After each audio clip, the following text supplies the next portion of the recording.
Bonjour tout le monde, comment allez-vous? Bienvenue sur la chaîne Fabelec. Oui, un petit peu changement de décor forcément, je suis en Italie en vacances pour l'instant. D'ailleurs, si vous êtes en vacances, je vous souhaite de très très belles vacances, profitez-en un maximum. On va s'intéresser au vif d'avoir le nouveau compteur intelligent en Belgique, le Syconia, et plus précisément le modèle triphasé T211. Alors, cette réponse, je l'ai déjà donnée dans une vidéo précédente. D'ailleurs, à ce sujet, n'hésitez pas à aller regarder mes vidéos. Vous aurez pas mal de réponses à vos questions parce que, en fait, j'ai déjà répondu à cette question qui m'avait été posée précédemment. Mais bon, ça ne me dérange pas, je vais y répondre à nouveau, il n'y a pas de souci. Donc, pourquoi, en fait, en 3x230 volts, la phase L2 n'est pas alimentée et qu'on a une astérix sur l'affichage du compteur, qu'on n'a pas en 3x400 volts plus neutre? Vous allez comprendre, c'est normal.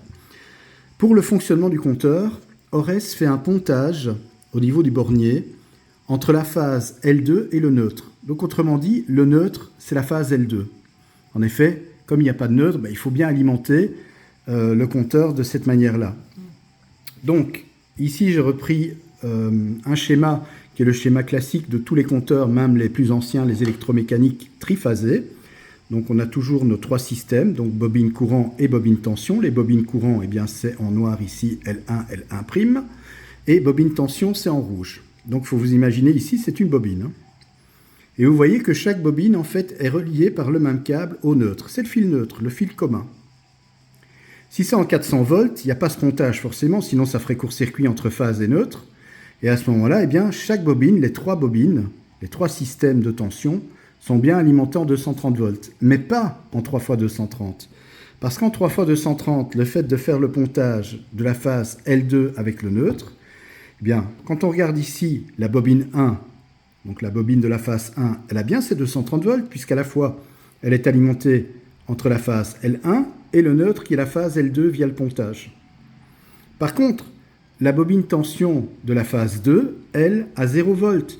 C'est tout à fait logique, il n'y a pas de différence de potentiel puisqu'elle reprend à la fois la phase L2 et de l'autre côté, la même phase avec le pontage, donc 0 volts.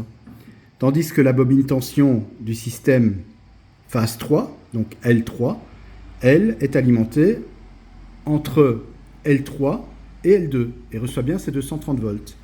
Et sur l'affichage de votre compteur, c'est pour cela que vous avez L1, il y a une flèche. Donc le système est alimenté. L2, il y a une astérix. Logique, puisqu'elle reçoit la même phase de chaque côté, donc la même tension. La même phase, donc pas de différence de potentiel. Donc L2, il y a une astérix. L3, elle est alimentée aussi, entre la phase 3 et la phase 2. Donc vous avez également la petite flèche comme ceci. Donc voilà pourquoi sur le compteur Syconia T211, uniquement pour les circuits et les systèmes 3x230 volts, c'est pareil chez moi, la phase 2 n'est pas alimentée, la bobine 2 de la tension, ou le système électronique 2 de la tension n'est pas alimenté, parce qu'il reçoit à ses bornes la même phase, à cause du pontage. Et ce pontage est indispensable, sinon le compteur ne fonctionne pas. Voilà, merci d'avoir regardé cette courte vidéo, je vous souhaite tout le meilleur. Merci de vous abonner à la chaîne Fabelec, merci pour vos nombreuses réactions. Je vous dis à très bientôt pour une nouvelle vidéo en électricité.